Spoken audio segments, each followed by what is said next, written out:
of lower valuation and also to rationalize cash compensation. So we have another slide, still another slide to have an overview about the new grants, how in what effective way new grants can be thought of. Now coming to the existing ESOP grants. So there are many stages of ESOP, as we are all aware of, right from grant, vesting, exercise, and sale of also ESOP shares. But we are focusing only on the stages which are relevant for the options, and particularly we are talking about the existing grant. So we can broadly have two types of options here. So at any point in time, even today as well, as far as existing grants are concerned, we can have unvested options which are yet to vest, and vested options which are ready for exercise, which are already vested and which are ready for exercise, and it can be exercised at any moment within the exercise period. Now we can see that in case achievement of corporate or individual KRA goals has been the criteria for vesting, it is likely that vesting may not happen, leading to lapse of options due to falling businesses, because in the meantime, what can be observed is that another, say, Q4 result is coming, Q1 of next fiscal, I mean this fiscal would be coming, and companies may see huge downside in revenues, huge downside in PAT and other parameters, which may easily lead to lapse of options due to non-achievement of the performance conditions. So generally we have seen that in case a company goes for imposing performance condition as a vesting condition, generally corporate goals are linked, or individual goals linked with KRA are attached as the vesting conditions. So it is very likely that those options may lapse. So this may raise a concern. So this is an issue area. And in case company would like to revive options from a possible lapse, necessary assessments may be done for an appropriate response. So for an appropriate response, there are many things that employer needs to assess. For example, if the impact on business is minor, probably the appropriate response would be maintaining a status quo. And in case severe impact on business, performance conditions may be relaxed with a view to motivate employees to achieve the milestone, which is desirable and achievable. So again, if you see, as far as from the assessment point of view, long term or short term, say the assessment tells that the performance condition can be achieved for a very long term. So it is worthwhile to consider revision of the vesting condition, because for a long term, normally and reasonably speaking, the vesting conditions cannot be achieved. So companies have to be very practical and in line with revision of their business model, they have to revise their performance conditions as well. For example, if the vesting condition was, say, 20% incremental revenue over last year revenue of, say, 1,000 crores. So say the last year revenue, annual revenue was 1,000 crores, and for this year's vesting, the condition was that in case employee helps in getting, say, 20% incremental revenue, that is the incremental revenue of 200 crores. Now, given the crisis, the price adjusted revenue expectation is, say, 600 crores. So there is a 40% reduction in revenue. Then vesting condition could be for incremental 120 crores. It should not be incremental 200 crores. So this kind of adjustment may be seen. And in case of uncertainty of company's own business, or in case companies wish to instill more objectivity into the performance conditions of employees, we have seen that companies are increasingly going to link the performance conditions to the peer group performance that is relative to the company's performance. So they can say that if the say the revenue is more than the industry benchmark, or say if the revenue is more than particularly say identified peer companies, then in that case vesting will happen. So these kind of mechanisms can be developed with a view to reflect a truistic performance condition, and that should be guided by the objectivity, not subjectivity.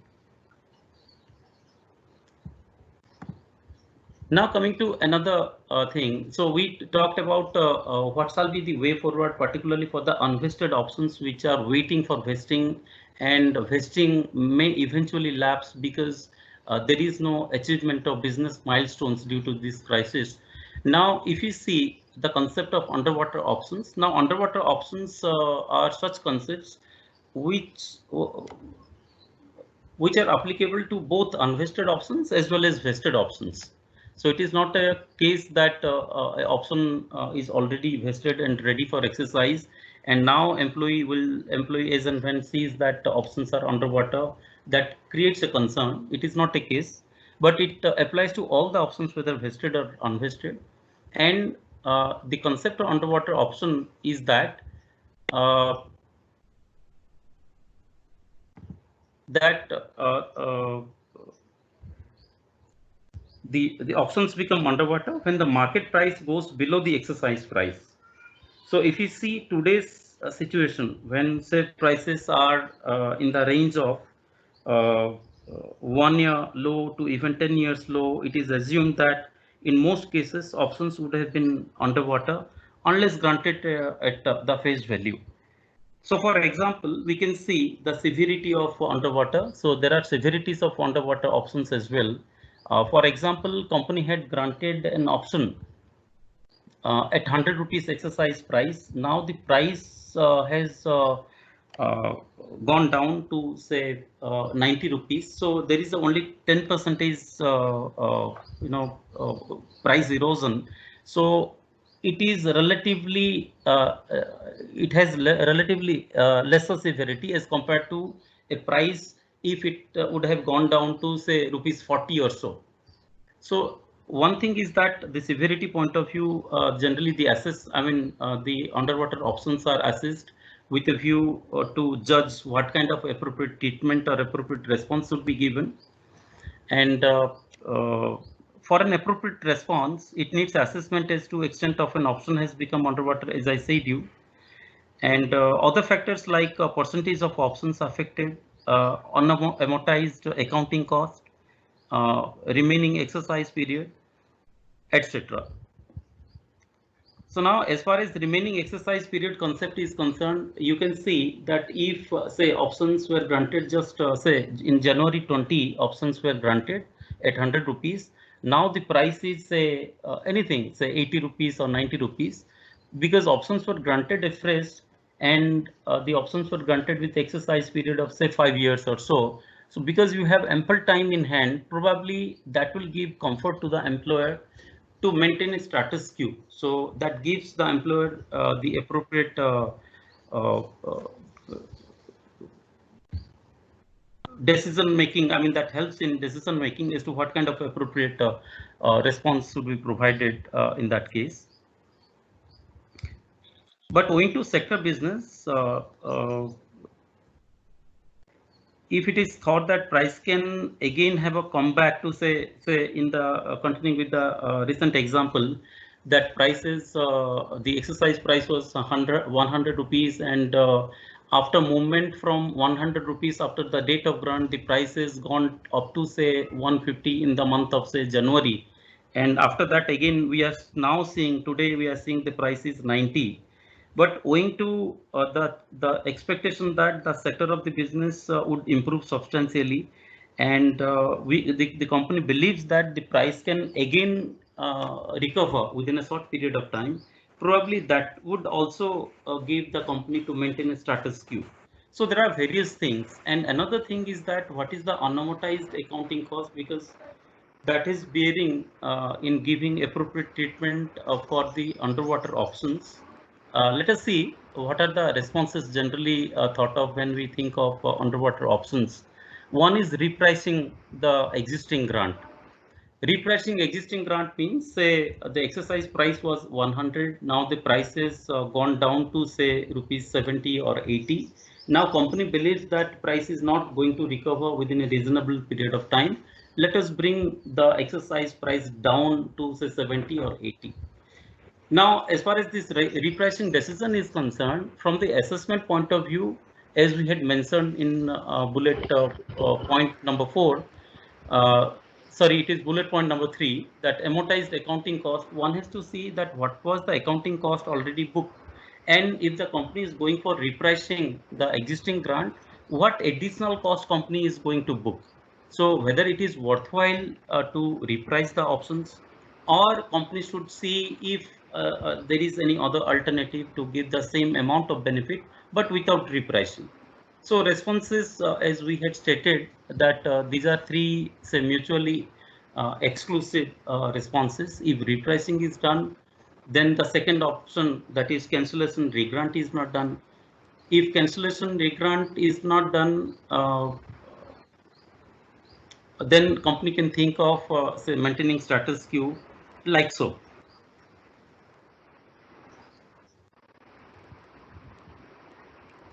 So as I said you, I mean, the unexpired portion of the exercise period also plays a very vital role. Uh, but in any case, you can see the objective here is to assess what could be reasonably achieved within a desired horizon and accordingly frame a response. So these are all parameters or decision points one has to necessarily assess and reassess, and accordingly take one of the measures as we had written in the response. And it may be a case that one company would be partly repricing, repricing partly, part of the options from the total pool of outstanding options, and part of the options may be told to be surrendered so that company can think of regrant. This type of things can also be done, but the factual things must be assessed as to what kind of response would really justify the situation. Now, still coming to another point as far as existing ESOP grants are concerned, and this particularly relates to the vested options which are ready for exercise. But as we are discussing that there could be chances that there may be inadequate liquidity for exercise of in-money options. So these are obviously in-money options, but out of money or underwater options, nobody would think of exercise. So the assumption here that there is bit profit still lies in the vested options. Now employee is thinking whether to exercise or not, but the thought of want of liquidity, or the want of liquidity, whether real or perceived, is restraining that employee to exercise. And as we know that liquidity is required to pay for exercise price and tax on exercise. uh, the issues here could be want of free liquidity, and the apprehension that price may fall after exercise, reducing the gain on sell of shares. So here an example can be given that say the exercise price is 100, and fortunately the company share price is, say, 110 or 120. So the margin is very less, because obviously due to crisis it may be a case that the price would have fallen down from a recent high of, say, 200 to 180. Still options are in money. Now there is a dilemma what to do with those options, because those are still in money, but employee is fearing that the moment I would be putting 100 rupees for getting a margin of just rupees 20, one, I need to arrange for 100 rupees, number one, and number two, there are high chances that given the very high volatile market, the moment after I exercise, there could be dip down below my exercise price, which will wipe out all my gains. So instead of having a capital gain at the time of sell, I may like to get a capital loss instead. So these are the fear factors, and those are reasonable. I mean, those are justified from employee point of view. Now, if the company is apprehending that, and in case we have seen, I mean, in many cases, companies used to assess that what is the psychology of employees and whether employees are in a position to encash the options given by companies or not. And this is one of the good practices we have seen that happens with good companies, that they used to see the statistics or practice generally observed with their employees, that what their employees are doing with the options. Now, if you think of giving an appropriate response to this situation, what kind of assessment should be done? So, one of the assessment appropriate response can be decided on the assessment of the issues, and in case of want of liquidity, either the company funding or facilitation of cash flow exercise which finance from outside sources will do. And most of you would be aware of what is cashless exercise and how that is done. So probably the assessment will tell that what kind of apprehension is there in the minds of the employees, what is debarring them in exercising the options which are still in money. So once that is known, company can accordingly frame a response. Uh, or in case employee need to know the impact or possible recovery, then appropriate communication can be made so that they may feel comfortable using their own liquidity for exercise and sell in a staggered way. So this is, I mean, the ways, I mean, company has to do assessment of the situation, accordingly responses can be framed. Here one of the cardinal point uh, what is that when we talk about changing the vesting conditions or performance conditions, or we think of repricing the options, or in any way giving a modification to the terms and conditions of the existing grants, we are all aware that none of the modifications should be detrimental to the impact to the interest of the employees. So from that point of view, every step taken by the company should be judged whether that would be allowed under law or not. But in any case, repricing is always beneficial. So as far as general repricing is concerned, bringing the exercise price down to a down level is concerned, obviously that is not detrimental, that is beneficial. That can be done without even giving a second thought from the law point of view. But repricing has its own consequences, which we will discuss in the last slide, which we will discuss a bit about the pros and cons. Now we can move to the next slide, that is on the new grants.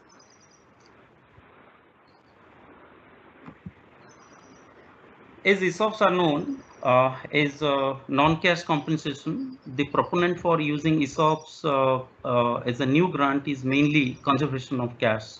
And we are all aware of that. I mean, probably that is the reason behind the popularity of ESOPs so far. And ESOPs generally are thought to be a wonderful instrument at the time of crisis.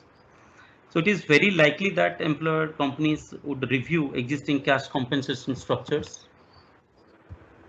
And when we talk about cash compensation, I mean, it is a general compensation, and cash LTIP in particular may also be reviewed. So for example, one employer may like to think this way, that 100 is the total CTC, out of which say 70 has been the fixed cash component and 30 is the variable cash component so far. Now company can think of 50% a fixed cash component plus 20% variable cash component and 30% ESOP component. So this 30% equity component is infused into the system, into the compensation structure. So this way, companies may start thinking, and we have got a clue that yes, companies are thinking. Some companies are thinking like this. and it is probably the need of the hour. And now for let us see what kind of assessments would be required with a view to give uh, appropriate response. So for an appropriate response, a company may like to assess the possible or proportion of equity and cash that can be contemplated in a revised compensation structure, or that who can be covered under the new grant of options, and whether business case can be demonstrated to them. So it is not a case that as and when company would think of giving ESOPs under a new grant, company would be covering almost all the headcounts in the company. So it cannot be, or it may not be possible to cover almost all persons in the company. That depends that what is the understanding level of the employee, to what extent an employee understands the business. So as you may also be aware of that every employee of the company is not aware of or fully aware of the business model. So, given that fact, so as far as how ESOPs work, how businesses work, and giving a perception about the business, a certain level can be focused, where the management of the company can focus on such levels where the management can give increased equities or increased proportion of equities to those levels. Now a related point is there. Let us see that related point, so that we after that we can see what kind of common responses can be thought of for both the points. Retaining the top talent in the midst of downsizing. So as we know, in any circumstance, growth drivers or top talents are generally retained. And given the vulnerability as to poaching or switching to any other employer, any company would endeavor to structure their high compensation with a proper balance of cash and equity. So it is very necessary, as it is normal to understand that in case of debacle, in case of crisis, high quality people would be required, because it is not a normal time, so that normal people can help run the business. So the critical talents would always be desired to stay with the business for the stated period of time, or at least the desired horizon. So it is very critical for companies to ensure that the key talents or growth drivers uh, uh, stay with the company in the period of crisis. So given this imperative, uh, it is uh, it is very necessary that the company should give a serious thought as to what should be the component of the compensation, and how the compensation would not lose scene, and that would continue to motivate the key growth drivers, key talents with the company, so that the company can easily surpass the crisis. And probably we came to know that in crisis generally, these top talents are, even though there is an apprehension in the minds of top talents that whether the company would allow continuation of their employment. This is one thing, and another thing is that other companies who are relatively in a better position, they would like to poach the employees from other vulnerable companies. So these kind of things may also happen. So with a view to address those kind of challenges, it is also necessary. This is also a proponent that why uh, the company should come up with a good uh, compensation structure. So now, if you can see that from the assessment point of view, that the company can see that what kind of challenges, what kind of probabilities of challenges being perceived or that can be received by a company, and accordingly, if a company prepares a cash budget and a new grant which might be contemplating equity as a default by way of reward, may also contemplate settling in cash, this may seem attractive to the employees. So I'd like to repeat once again that in case a company prepares a cash budget, and obviously company can know that at what point in time the company would be getting enough cash, so that some portion of which can be attributed towards the compensation. So for the time being, even though company can implement an equity plan, but that can also instill an element of cash settlement as and when that the company would arrive at that comfortable cash position. So from that point of view, if you see various responses, that designing a plan with cash settlement choice at later stage, but for the time being, the plan should talk about equity. So given the example, the initial example which I had cited, that the compensation structure would be 50% cash, fixed cash, and 20% is variable cash, and the new component is 30% is equity. So 30% is equity may not, I mean, employees may not be happy seeing that 30% is equity, but employees would be given a feeler that as and when company would arrive to such situation, out of 30, appropriate portion can be converted into cash. So there is no reason to worry about. And another component, another thing that can be offered to employees as a very attractive proposition is that if companies PAT, profit after tax positions, profitability, I mean in general, admits issuing of options at at face value or RSU, those are called RSU options, then that can also be thought of. And obviously employees would be happy because there is almost no downside risk to the employees, because in that case the options becoming underwater would be very less.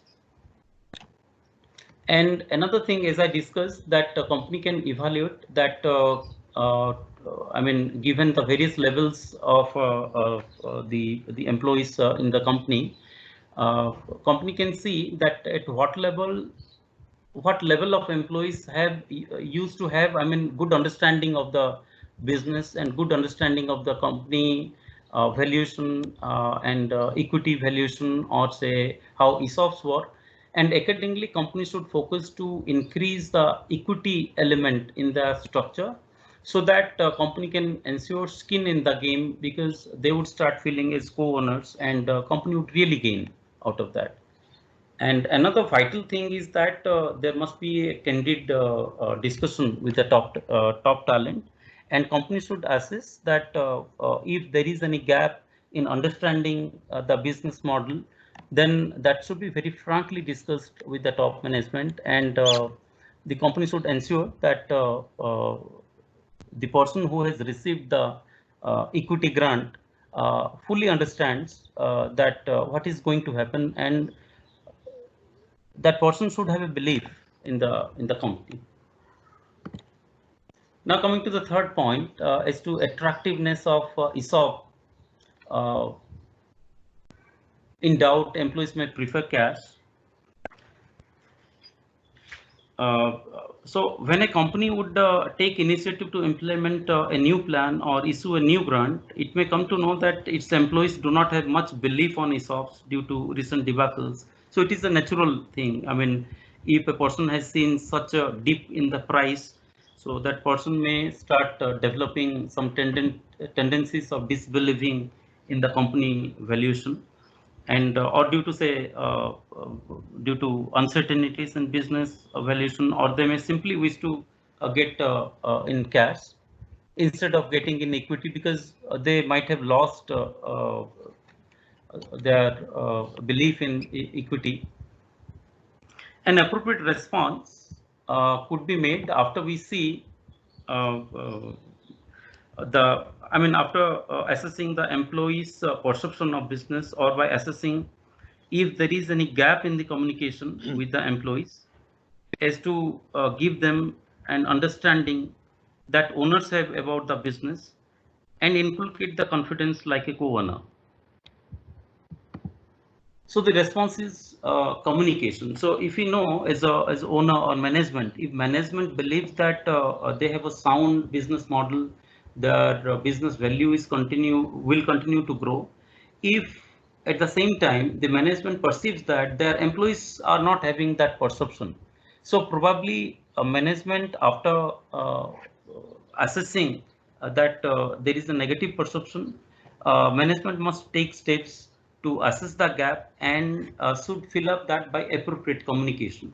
So that's why we have seen that in certain companies, uh, uh, that with appropriate communication, there is a new era of motivation, because now the employees are informed about the business model, and they used to have now a new belief about how the company will grow.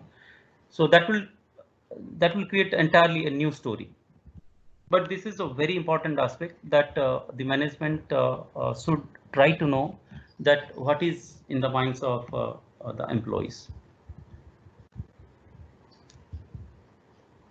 So this is about the new grants.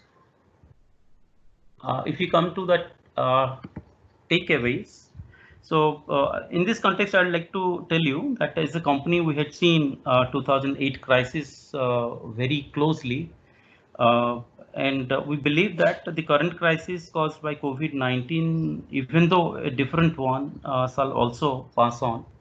And even industry captains are saying, even though they have varied opinion, one is saying that this crisis will pass on after a quarter, and some are saying after 2 quarters or 5 quarters.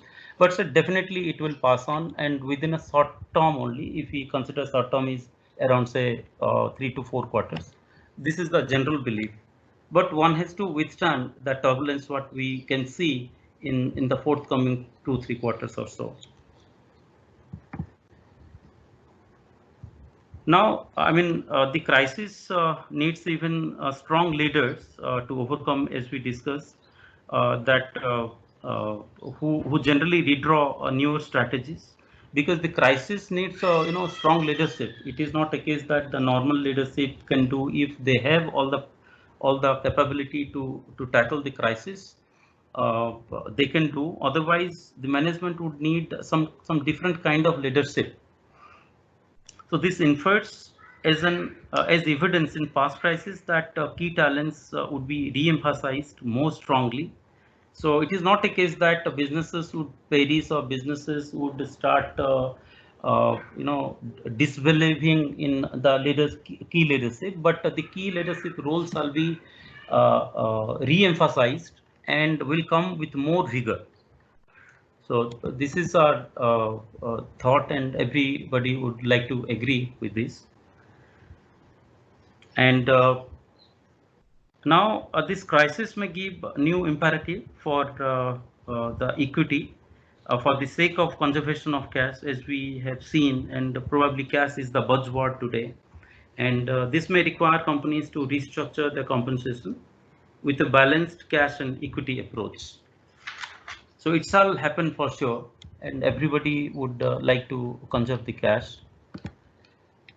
Now coming to the repricing, repricing may be beneficial, and it is always beneficial for employees, but this needs to be balanced from all stakeholders' perspectives, and it needs a thorough assessment. For example, the shareholders may not always like the idea of repricing when the price is perceived to be rock bottom. A calculated move is desired.